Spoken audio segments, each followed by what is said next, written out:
Welcome to Bingiz Kitchen. இன்னைக்கு நம்ம Bingiz Kitchenல red chilli paste பூண்டு சேர்த்து எப்படி செய்யுதுன்னு பார்க்க போறோம். இது வந்து எல்லா டிஷ்ஷுக்கும் வந்து சூப்பரா இருக்கும்.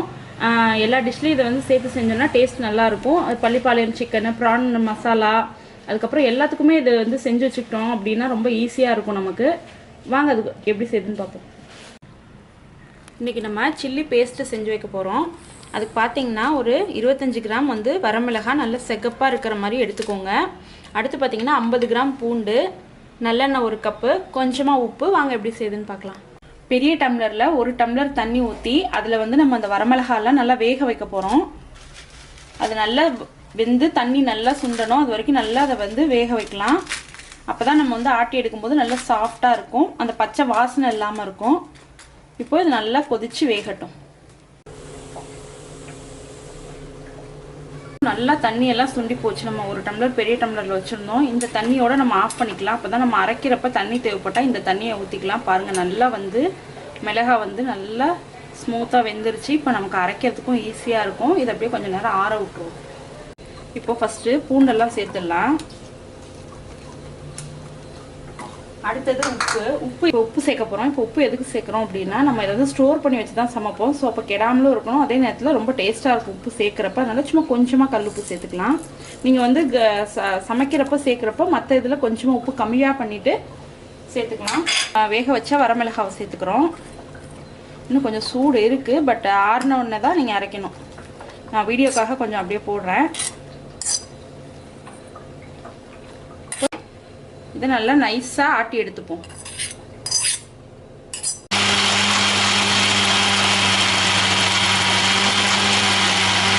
இப்போ பாருங்க நல்லா ஆட்டியாச்சு. இப்போ இதை நம்ம வந்து அப்படியேவும் யூஸ் பண்ணலாம். நம்ம வந்து ஸ்டோர் பண்ணி வச்சு யூஸ் பண்ணோம் அப்படின்னா கொஞ்சம் எண்ணெயில போட்டு வதக்கிட்டு அதுக்கப்புறமா ஸ்டோர் பண்ணி வச்சுக்கலாம். ரொம்ப எண்ணெயில போட்டு வதக்குனதுக்கு அப்புறம் யூஸ் பண்ணா இன்னும் சூப்பரா இருக்கும். வாங்க எண்ணெயில வதக்கலாம். நல்லெண்ணெய் சேர்த்துப்போம். இரும்பு கடாயில செஞ்சா டேஸ்ட் நல்லா இருக்கும். அதனாலதான் இரும்பு கடாயிலே வேக வச்சு இரும்பு கடாயிலே தாளிச்சு விட்டுறோம். நல்லெண்ணெய் சேர்த்தாச்சு. அதுக்கப்புறமா கொஞ்சம் நல்லெண்ணெய் காயட்டும். காஞ்சதுக்கு அப்புறமா நம்ம அரைச்சி வச்சிருக்கிற பேஸ்ட் அதில் சேர்த்து ஒரு நிமிஷம் வதக்கினா போதும். ரொம்ப நேரம்லாம் வேண்டாம். ஒரு நிமிஷம் வதக்கிட்டு நம்ம எடுத்து வச்சிடலாம். இப்போ எண்ணெய் நல்லா காஞ்சிருச்சு. அதில் வந்து நம்ம அரைச்சி வச்சிருக்கிற பேஸ்ட்டை சேர்த்துடலாம்.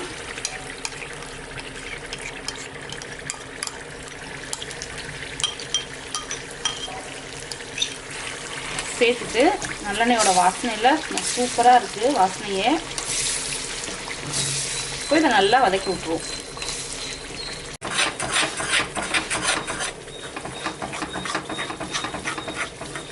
பாருங்க நல்லா வதக்கியாச்சு. இந்த எண்ணெய் ஃபுல்லா நல்லா பிரிஞ்சு வரணும். கொஞ்சம் வந்ததுக்கு அப்புறமா நம்ம ஆஃப் பண்ணிடலாம். இதை வந்து எல்லா டிஷ்லையும் சேர்க்கலாம். நான்வெஜ் எல்லா ஐட்டம்லையும் சேர்த்தா சூப்பராக இருக்கும். நான் பள்ளிப்பாளையம் சிக்கனை அப்புறம் பிரான் மசாலா இதுக்கு எல்லாமே இந்த மசாலா சூப்பராக இருக்கும். நம்ம நார்மலான சிக்கன் கிரேவி செய்யும்போது இது ஒரு டீஸ்பூன் சேர்த்திங்கன்னா டேஸ்ட் வேறு லெவலில் இருக்கும்.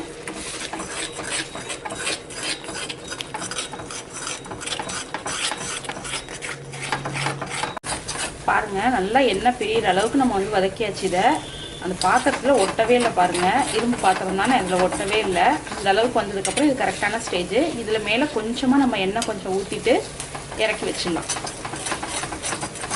இது மேலே சும்மா ஒரே ஒரு டீஸ்பூன் அளவுக்கு நல்லெண்ணெய் சேர்த்துட்டு ஆஃப் பண்ணிடுறேன். ஆஃப் பண்ணிவிட்டு நம்ம இதை ஒரு பாக்ஸில் ஸ்டோர் பண்ணி வச்சுக்கலாம். இன்றைக்கி நம்ம சூப்பரான எல்லா கிரேவிக்கும் தேவையான ஒரு ரெட் சில்லி பேஸ்ட் வந்து ரெடி பண்ணோம். இதை வந்து வதக்கி செஞ்சுருக்கிறதுனால கெடவே கெடாது. ஒரு மேக்ஸிமம் ஒரு 2 மாதம் வரைக்கும் நம்ம ஃப்ரிட்ஜில் வச்சு யூஸ் பண்ணலாம். இது உங்களுக்கு இந்த வீடியோ பிடிச்சிருக்கும்னு நம்புகிறேன். உங்களுக்கு இந்த வீடியோ பிடிச்சிருந்ததுன்னா லைக் பண்ணுங்கள், கமெண்ட் பண்ணுங்கள், ஷேர் பண்ணுங்கள், மறக்காமல் சப்ஸ்கிரைப் பண்ணுங்கள், மறக்காமல் எங்கள் சேனலுக்கு சப்போர்ட் பண்ணுங்கள். தேங்க்ஸ் ஃபார் வாட்சிங்.